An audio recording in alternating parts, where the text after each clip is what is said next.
Assim está escrito, Colossenses 1:18. E ele é a cabeça do corpo da igreja. É o princípio, o primogênito dentre os mortos, para que em tudo tenha a preeminência. Mas eu quero que você memorize a primeira parte que diz: e ele é a cabeça do corpo da igreja. Senhor Jesus, aqui estamos alegres, felizes e satisfeitos por estarmos na tua santa, eterna, gloriosa, majestosa, poderosa, porém doce presença. Rogamos que o Senhor venha falar conosco, alimentar as nossas almas, alimentar, meu Deus, o nosso entendimento, fortalecer o nosso coração e nos dar a força necessária para continuar firme na tua presença, Santo de Israel. Assim vem a todos abençoe, alimentando de forma poderosa, é o meu pedido em nome de Jesus. Amém. Deus abençoe, pode sentar.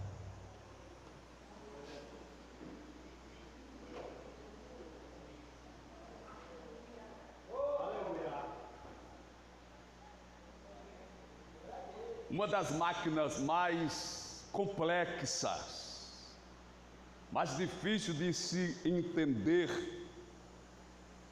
pelo menos quando a ciência tenta entender, eles ficam assustados, eles ficam perplexos, ficam boquiabertos quando tentam entender a máquina chamada corpo humano, porque é algo surpreendente na quantidade de veias, artérias, no desenvolver, no desenrolar, na parte que se trata da imunidade,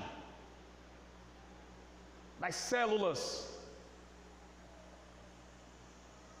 É uma coisa extraordinária para eles terem o entendimento e a compreensão de como funciona e a perfeição do funcionamento do corpo humano.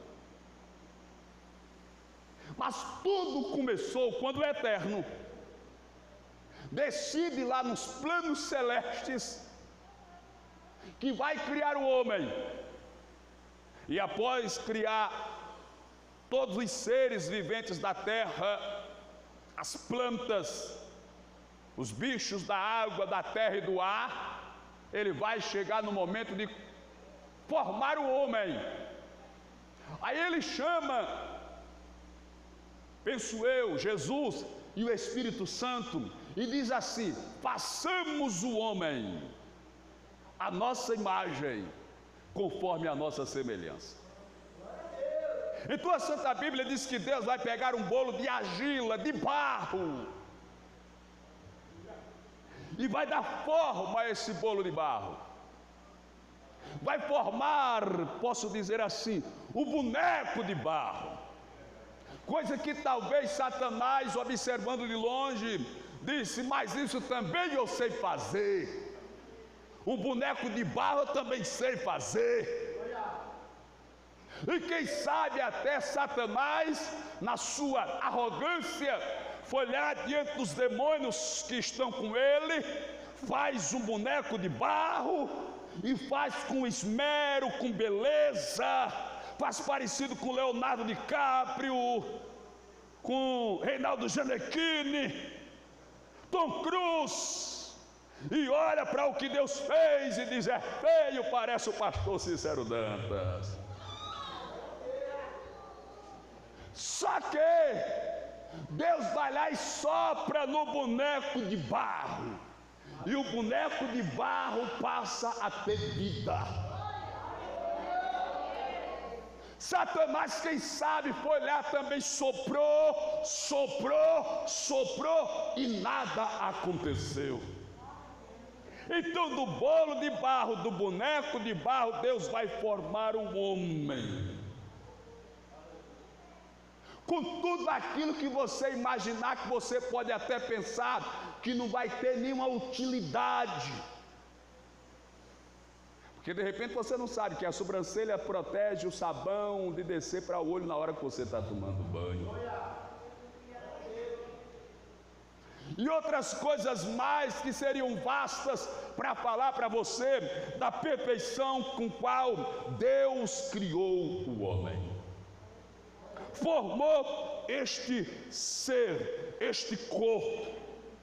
É um corpo tão pleno, tão perfeito, se eu posso assim dizer, que a Bíblia diz que Deus, o Eterno, não habita em templos feitos por mãos humanas.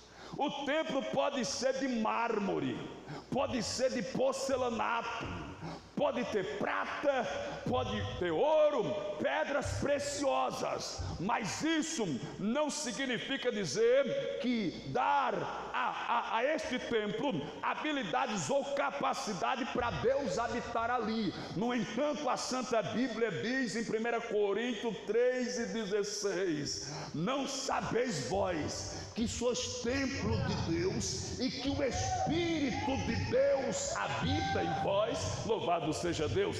Obviamente que algumas pessoas, por falta de obediência, de temor e santidade, acabam sendo repudiados, rejeitados e desaprovados, e não têm a condição de receber a presença do Espírito Santo. Mas se eu e você guardarmos a Santa Palavra, observarmos e obedecermos a Santa Palavra, eu lhe garanto, sem medo de errar, você se tornará templo e morada do Espírito Santo. E não é porque eu quero, nem porque eu estou dizendo, é porque a Bíblia diz lá em João capítulo 14, versículo 22, 23, por ali afora está escrito assim: aquele que me ama guardará a minha palavra, e o meu Pai o amará, e viremos para ele e faremos nele morada. Louvado seja Deus.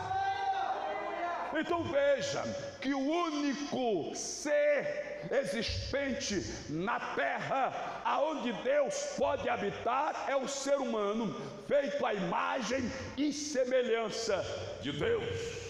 É por esta razão, amados e queridos irmãos, que Satanás se levanta contra o homem e contra a mulher, e a todo custo, com todas as suas forças, Satanás tenta depravar o homem, humilhar o homem, jogar o homem. Quando eu falo homem, eu generalizo o homem e mulher, o ser humano, na lama, na sarjeta, fazendo ele praticar toda sorte de miséria, toda sorte de pecado, e assim se autodesmoralizar, deixando assim a imagem e semelhança de Deus desmoralizada. Esse é o objetivo de Satanás quando leva o homem para as drogas, quando leva o homem para os vícios do álcool, quando leva o homem para o tabagismo, quando leva o homem para a prostituição, quando leva o homem para o homossexualismo, para o lesbianismo e outras práticas desonrosas sobre a terra. Sabe o que é que Satanás ele pensa e até fala? Olha aqui o que é que eu faço com a imagem e semelhança de Deus. Olha aqui o que é que eu faço com a criatura que Deus criou. Olha aqui o que é que eu faço com aquele que Deus criou a sua imagem e semelhança. Tudo bem, ele pode até fazer isso sobre alguns na terra, mas sobre aqueles que foram comprados, sobre aqueles que foram redimidos, sobre aqueles que foram santificados, sobre aqueles que foram selados, sobre aqueles que receberam a presença, sobre aquele que está com o nome escrito no livro da vida, sobre aquele que tem unção, sobre aquele que tem presença, ele até tenta, mas cai por terra, porque a glória de Deus se revela e se manifesta. Louvado seja Deus. Pois bem, veja o texto que li, diz que Cristo é a cabeça desse corpo. Quando o apóstolo Paulo escreve aos Coríntios no capítulo 12 e no versículo 12, ele diz: porque assim como o corpo é um e tem muitos membros, e todos os membros, sendo muitos, são um só corpo, assim é Cristo. Louvado seja Deus. O texto que li a princípio diz que ele é a cabeça, e a igreja o corpo, formada por muitos membros, ou formado por muitos membros, mas a união desses membros se transforma no corpo de Cristo, que é a igreja.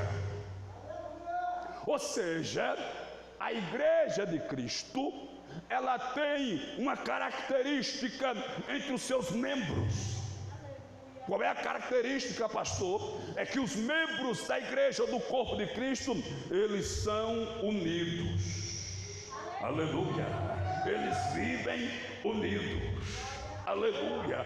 Ora, o texto vai seguir aqui na sequência, dizendo que no corpo tem dedo, tem braço, tem mão, tem pé, tem joelho, tem orelha, tem nariz, tem boca, tem dente, órgãos internos, órgãos externos, órgãos superiores, órgãos inferiores, cabeça que é o Cristo, tronco e membros, e todos precisam estar unificados para que possam assim ser o corpo. Louvado seja Deus. Deixa eu dizer uma coisa para você, meu amado irmão. Quando você vai fazer lá o seu feijão, a irmã, quando coloca a panela no fogo, ou simplesmente quando vai fritar o ovo, que pode ser estralado ou estalado ou estrelado, louvado seja Deus. Aí quando você bate no ovo, que abre a casca, que o ovo bate no óleo, que já está fervendo, espinga o óleo na sua mão, você só não chama pela pelada porque é crente. Aí você dá glória, porque crente dá glória, né, meu irmão? Crente não chama pela pelada não. Mas você fica balançando o dedo, quando queima muito, bota margarina debaixo d'água e faz alguma coisa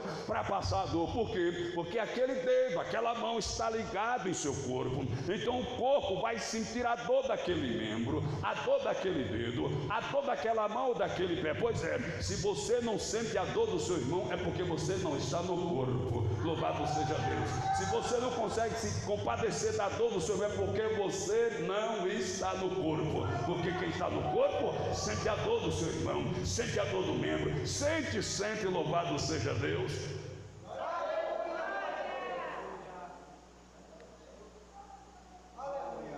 Eu ouvi dizer que teve um cidadão aí que um dia, para se aposentar, cortou o dedo mindinho. Eu ouvi dizer, não sei se é verdade não. Aleluia! Mas você tem coragem de cortar o seu próprio dedo? Aleluia! O meu nariz é muito grande, você pensa, eu vou cortar um pedaço. Aleluia! Eita, meu Deus do céu! Você corta? A minha orelha é maior do que a do pastor Cícero, eu vou cortar um pedaço. Você corta? Por que é que você não corta? Porque está ligado no seu corpo. Se você cortar, vai doer, irmão. Você vai sentir a dor. Então nós estamos num corpo. E se somos um corpo, não tem como nós querer cortar um membro do corpo, porque machuca, louvado seja Deus.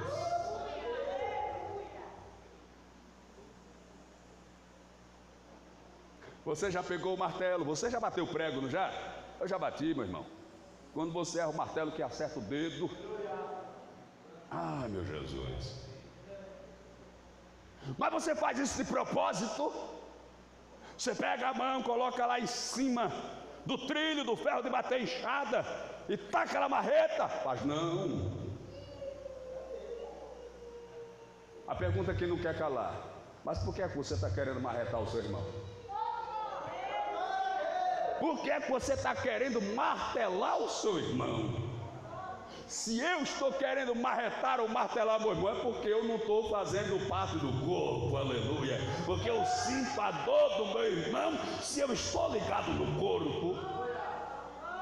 Pois todos nós fomos batizados em um espírito, formando um corpo. Quer judeus, quer gregos, quer servos, quer livres. Todos temos bebido de um mesmo Espírito. Veja, judeu, grego, servo, livre, todos. No corpo de Cristo não há diferença. Todos são dignos do corpo de Cristo. Porque também o corpo não é um só membro, porém muitos membros. Se o pé disser, porque não sou mão, não sou do corpo, não será por isso do corpo? Ele está perguntando. E se a orelha disser, porque não sou olho, não sou do corpo, não será por isso do corpo? Se todo o corpo fosse olho, misericórdia, era uma mala sombra.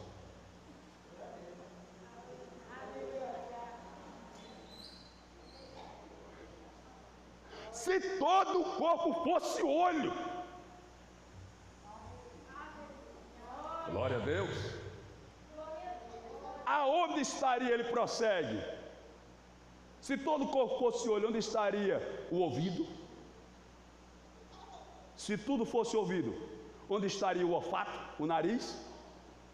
Mas agora Deus colocou os membros no corpo, cada um deles como quis. Então, se você acha que é um dedo mindinho no corpo, dê glória a Deus, porque foi Deus que quis que você fosse o dedo mindinho. Ah, eu queria ser a testa, eu queria ser o braço, mas Deus me colocou como dedo mindinho. Deixa eu abrir um parênteses aqui, ó. São 5 ministérios pastorais, ou 5 ministérios, 5 dons ministeriais, melhor dizendo: apóstolo, profeta, evangelista, pastor e mestre. E eles são representados pelos 5 dedos da mão. O polegar é o apóstolo, que toca em todos os 4 dedos sem dificuldade. O apóstolo, ele tem que ter habilidade para ser evangelista, para ser profeta, para ser pastor e para ser doutor, o apóstolo. Aí depois vem esse aqui, representa o profeta, o dedo indicador. Esse aqui é o evangelista, que é o dedo maior, porque quem ganha alma é maior, é o dedo de quem ganha alma do evangelista. Esse aqui é o pastor, é o dedo onde tem uma veia que vai direto para o coração e onde a gente coloca aliança, é o que representa o pastor. E o menor de todos é que representa o doutor. Você já leu na Bíblia que na filosofia de Deus o maior se torna menor e o menor é o maior? Glória! Porque nessa visão de seu dedo mindinho você vai se sentir um menor. Só que diante do homem você pode ser visto, observado e tratado como menor. Mas diante de Deus, aleluia, o maior servirá o menor. Louvado seja o nome de Jesus.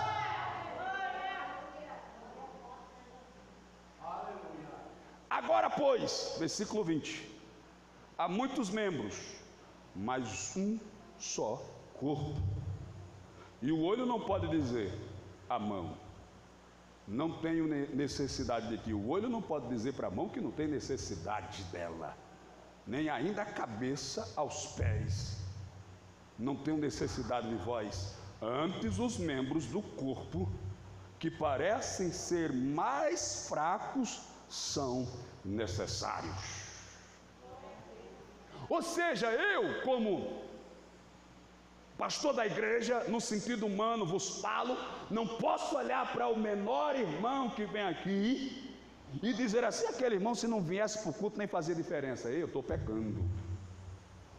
Vou abrir um parênteses para contar uma história que me veio à lembrança.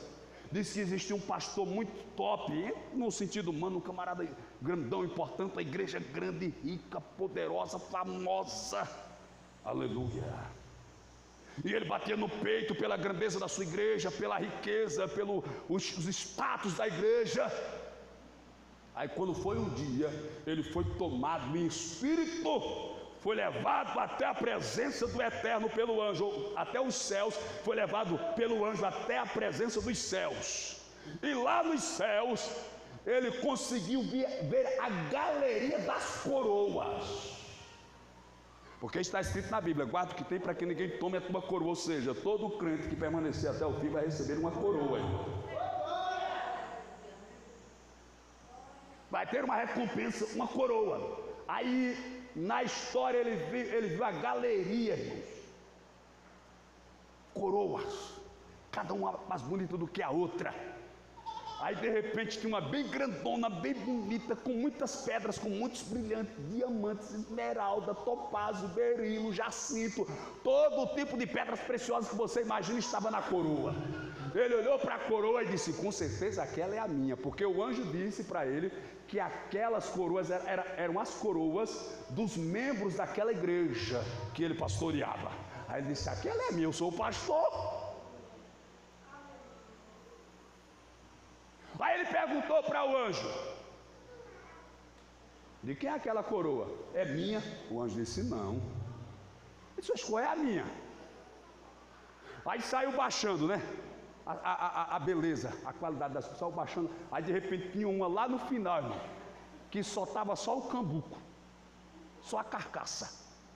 Não tinha pedras preciosas, não tinha diamante, não era nem de ouro, era de alumínio. Aí o anjo olhou assim para ele e disse: a sua é aquela ali, a derradeira da fila. Ele disse: a minha? Não é possível, não pode ser. Aí ele disse: espera aí, mas me diga uma coisa, e aquela grandona ali, de quem é? Aí o anjo olhou para ele e disse: você lembra daquela irmãzinha que vem para o culto e fica lá no cantinho, a irmã fulana? Ele disse: eu sei, aquela irmã que só vai para o culto cochilar, vai para o culto dormir, fica lá de cabeça baixa, dormindo, parece até que ela faz xixi no local que fica tudo molhado. O anjo olhou para ele com a cara feia: isso é o que, rapaz? Primeiro, ela fica de cabeça baixa, com os olhos fechados, orando e intercedendo para Deus te usar e salvar almas. Segundo, aquela água que você vê no piso não é xixi não, meu, são as lágrimas que ela chora. E se você não sabe, ela fica pela praça pregando o evangelho, anunciando a palavra. E é por isso que a sua igreja está abençoada, porque ela ora, porque ela consagra, porque ela ganha alma. E aquela coroa é a dela. Glória! Está entendendo o mistério da palavra, irmãos? Então não se assusta, não se iluda. Antes, os membros do corpo, que parecem ser os mais fracos, são necessários, e os que reputamos serem menos honrosos no corpo, a esse honramos muito mais, e os que nós são menos decorosos, damos muito mais honra. Por quê? Porque em nós são mais honestos, não tem necessidade disso, porque os que em nós são mais honestos não tem necessidade, mas Deus assim formou o corpo, dando muito mais honra ao que tinha falta dela, para que não haja divisão no corpo, mas antes tenham os membros igual cuidado uns com os outros. Aleluia! A função do membro é cuidar e ajudar uns aos outros. Por isso o olho não pode dizer que não precisa da mão, e nem a mão pode dizer que precisa do olho. Porque aí você vai ver a água, mas se não tiver a mão para pegar, aí você vai ter a mão, mas se não tiver o olho, não vai ver onde está a água. Então um precisa do outro. Então é assim no corpo, um defende o outro, porque um depende e precisa do outro. Você está pegando, irmão? Eu estou falando de igreja, irmão. Eu não estou falando de corpo, mas estou falando de igreja. De maneira que, se um membro padece, todos os membros padecem com ele. E se um membro é honrado, todos os membros se regozijam e são honrados com ele. Ou seja, quando eu exponho a sua fraqueza, se você faz parte dessa igreja que é um corpo, eu estou me desonrando junto com você.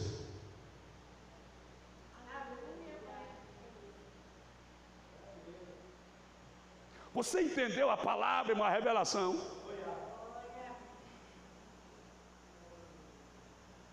De maneira que se um membro padece, todos os membros padecem com ele. E se um membro é honrado, todos os membros se regozijam com ele. Ora, vós sois o corpo de Cristo, e seus membros em particular. E a uns pôs Deus na igreja, primeiramente como apóstolo, em segundo lugar profeta, em terceiro lugar doutores, depois operador de milagres, depois dons e socorro, governo, variedade. Bom, O corpo, ele vai ter essa dinâmica a partir do momento que somos um corpo. Ele prossegue dizendo que irão surgir os dons dentro da igreja: língua, variação de língua, interpretação de língua, dom de cura, dom de visão, dom de discernimento, ciência da palavra, conhecimento, enfim, vai ser distribuído para a igreja, para que a igreja possa ter um desenvolvimento pleno e agradável diante dos céus.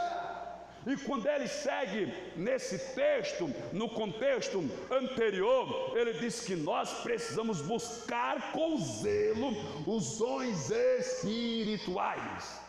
Porque o que faz a igreja sofrer, aleluia, não é, louvado seja Deus, o avanço do pecado, a libertinagem no mundo. O que faz a igreja sofrer é a falta de dons no meio da igreja. Glória a Jesus. A partir do momento que eu me dispuser a ser um instrumento na mão do Senhor, esse instrumento pode ser utilizado pelo Eterno para alegrar o que está triste, levantar o que está caído, animar o que está desanimado, encher o que está vazio, despertar o que está dormindo, fortalecer o que está fraco. Eu preciso despertar em mim esse dom para que Deus possa me usar e a igreja possa ser suprida nas suas necessidades, seja elas materiais ou espirituais. Eu disse que a igreja é um corpo onde Cristo é a cabeça desse corpo. O corpo, ele tem fases. Um corpo, se é um corpo vivo, seja entre as plantas no reino vegetal, no reino, até no reino mineral e no reino animal. Aqui nós temos duas classes: os racionais, que seriam os homens, e os racionais. Então um corpo, ele vai ter as suas fases. Um corpo vivo, ele cresce, ele desenvolve, ele prospera. Um corpo vivo, ele passa por transformações. Um corpo vivo. Um corpo vivo, tem hora que ele está pequeno, o tempo passa, ele fica grande. Um corpo vivo, tem hora que ele é fininho, vai passando o tempo, fica cheinho, é porque está vivo. O corpo vivo, ele passa por fases, metamorfoses, mudanças e transformações que podem ser naturais. Existem mudanças em um corpo vivo que são mudanças em um processo natural, mas existem mudanças em corpos, principalmente corpo humano, em outros corpos vivos, que são mudanças artificiais. Eu posso aqui falar, os irmãos vão entender, não vão se espantar. A mulher tem os seus seios pequenos, mas ela quer que sejam avolumados. Aí vai lá no... Quem é que faz essa cirurgia? O camarada lá, plástico, sei lá. Aí vai lá, compra umas 2 bolas de silicone, 5 quilos cada uma. Misericórdia. Aquilo é uma mudança artificial. O cabelo, por exemplo, ele é preto. Artificialmente, a Xuxa chega no culto. Isso são mudanças artificiais. A sobrancelha é comportadazinha. Meu irmão, essa ainda bem que eu acho que por aqui não pegou não. Mas eu estava quando no Espírito Santo 2013. Ele já tinha essa moda lá, mãe. Mas era só quando eu saía assim, fazia a make. Eu sei falar esse negócio aí. Meu irmão, um dia eu saí na rua, encontrei com uma irmã que de vez em quando ia fazer uma visita lá no culto, eu quase corro. Aí eu estava na visita, parecia, comecei a conversar e eu olhando, negócio feio, eu ficava pensando, negócio da beleza. Eu digo, será que ela estava cozinhando no fogo de lenha e pegou a panela e melou e sem perceber, aí passou a mão no rosto assim sem querer? E ficou aquelas patacas de carvão de fundo de panela, não parecia, dava quase um palmo de largura. São mudanças artificiais, glória a Deus, que algumas fazem no seu corpo. Não vou dizer aqui que está certo, que é errado, que é pecado, que não é, mas trazendo para o contexto espiritual, presta atenção no que eu vou falar. A igreja de Jesus, ela está passando por fases em que as pessoas estão trazendo transformações artificiais para a igreja. A igreja de Cristo, a noiva de Cristo, não está crescendo ou se portando de forma natural.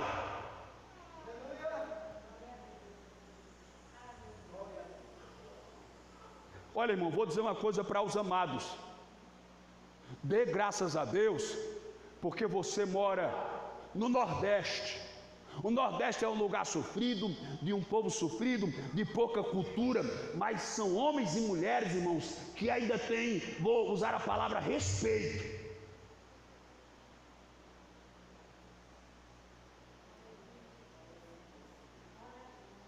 No Nordeste, a palavra de um homem vale mais do que dinheiro, irmãos. Então, por nós morarmos em uma região dessa natureza, uma região de certa forma carente, pobre, o nosso povo tem essa característica.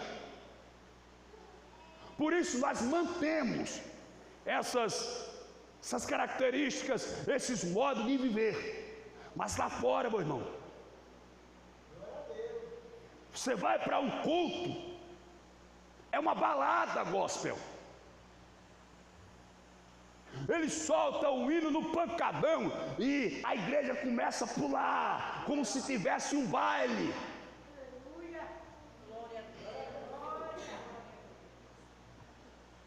Já vi pastores pregando, pastores daquela região, dizendo que se faz o casamento de crentes.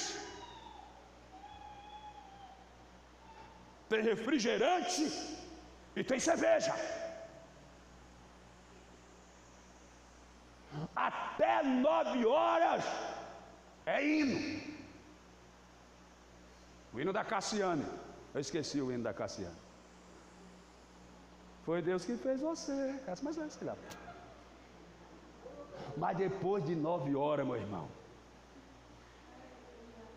eu lembrei, acho que a irmã Nete vai lembrar. A gente foi para o casamento de uns amigos nossos aqui, ali em Maceió. Misericórdia, irmão. Eles são de uma igreja aí meio moderna. Até o familiar da noiva lá que... Ó, pastor, não se preocupe, não, porque aqui é assim mesmo, o pessoal aqui. E os irmãos fizeram uma fila e requebrava mesmo. A Carla Pérez perdia de 10-0, mano.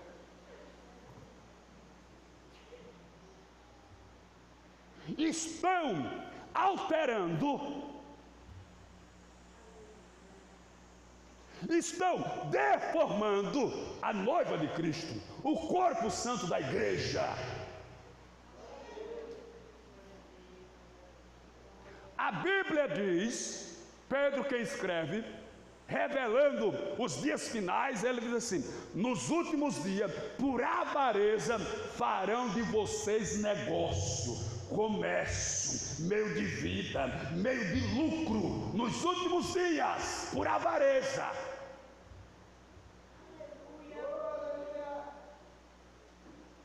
São igrejas que os pregadores, até mesmo os líderes, trabalham em cima do psicológico das pessoas, só trazendo revelações, às vezes revelações criadas pela mente dele, revelações que massageiam o ego daquelas pessoas, e as pessoas são iludidas e atraídas por esses ambientes, porque daqui uns dias, meus irmãos, vou lhe confessar, não vai ter diferença entre o mundo e aqueles que se diz igreja.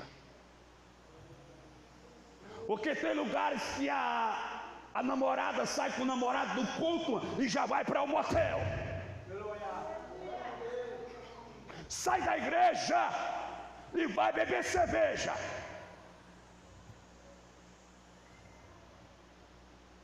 Não estão tendo mais uma doutrinação de consciência contra o pecado. E para piorar, a Bíblia diz que nos últimos dias a própria igreja vai ter comichão nos ouvidos e vão amontoar, juntar para si doutores que falem conforme as suas concupiscências, ou seja, conforme os seus desejos. Vai ter um dia, amados irmãos, que uma pessoa entrar numa igreja como essa e ver um pastor dizendo que tem que se converter, que tem que deixar o pecado, que é pecado beber, que é pecado fumar, que é pecado se prostituir, que é pecado adulterar, que é pecado fornicar, que é pecado andar no mundo. Ah, não vão querer não. Poxa, eu vou para aquela igreja e aquele pastor manda na minha vida e ele tem nada a ver, eu vou ver do jeito que eu quero, tudo bem. Ninguém vai proibir ninguém viver do jeito que quer, aleluia. O homem pode ver do jeito que quer, pode andar do jeito que quer, pode fazer tudo o que quer, pode beber, pode fumar, pode fazer tudo o que quer. O que ele não vai poder fazer é entrar na presença de Deus, é morar no céu.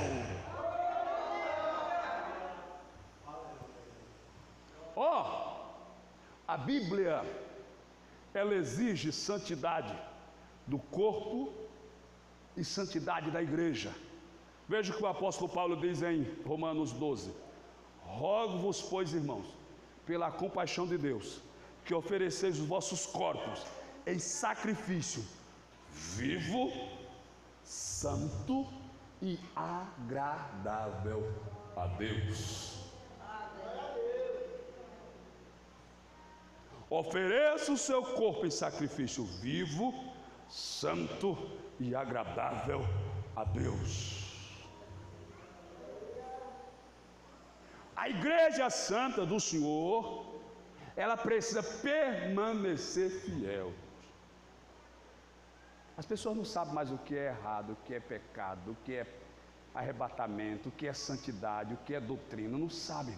As pessoas vão para a igreja e tem a igreja como se fosse um hobby, um passatempo, uma coisa porque lá encontra os amigos, mas, teve até, tem um pastor, não vou citar nome porque não é tão ético fazer isso, mas tem um pastor que está muito famoso aí na internet, a igreja dele é cheia, e o povo vai lá, ele profetiza, revela e tal, muita coisa, e a igreja está bombando, e ele está pregando aí em grandes eventos. Aí diz que chamaram ele para uma entrevista no podcast, e perguntaram para ele quantos profetas existiram no Novo Testamento. Ele não soube responder. Por quê? Porque são homens que estão preocupados em massagear o ego, trazer revelação da sua cabeça, mas conhecimento de palavra, conhecimento de Bíblia, conhecimento das Escrituras, conhecimento de Deus eles não têm. E para piorar, a própria igreja, em determinada situação, também não está se interessando pela palavra. Pode ver que os cultos mais sofridos são os de doutrina. As pessoas não querem vir estudar a palavra, as pessoas não querem vir escutar a palavra, as pessoas não querem ouvir doutrina, as pessoas querem que as bênçãos cheguem assim. Não, meu irmão, está escrito na Santa Bíblia, capítulo 28 de Deuteronômio: e há de ser que, se ouvires a voz do Senhor teu Deus, tendo cuidado de guardar todos os mandamentos hoje, o Senhor teu Deus te exaltará sobre todas as nações da terra, e todas essas bênçãos virão sobre ti e te alcançarão. Mas é se você ouvir a palavra, se você guardar a palavra, se você temer a palavra, se você obedecer, aí as bênçãos virão. Mas as pessoas querem a bênção sem pagar o preço de obedecer a palavra. Não. Se alguém está sendo abençoado, irmão, sem temer a palavra, essa bênção não vem de Deus, não. Glória a Jesus. Amém, queridos? Nós iremos agradecer a Deus, mas antes da gente se colocar em pé, lembre-se que você faz parte de uma igreja e faz parte de um ministério. E fazendo parte dessa igreja e desse ministério, você também tem responsabilidades com essa igreja e com esse ministério. Esse ministério não é meu, ele é primeiramente de Deus e depois da igreja. Então cabe a nós a responsabilidade de trabalharmos em todos os sentidos, espiritual, material, financeiro, para que esse trabalho se mantenha e se desenvolva. Glória a Deus. Eu não sei a visão que vocês têm de reino, mas eu nunca vou desejar outra coisa a não ser o crescimento da igreja, o desenvolvimento, ver as almas vindo buscar a Deus, ver as almas vindo buscar ao Senhor. Esse sempre foi e será, isso arde no meu coração, irmãos. Glória a Deus. Eu sonho em ver cultos aonde a igreja não seja levado pelo emocional, mas sintam de fato a presença poderosa do Espírito de Deus.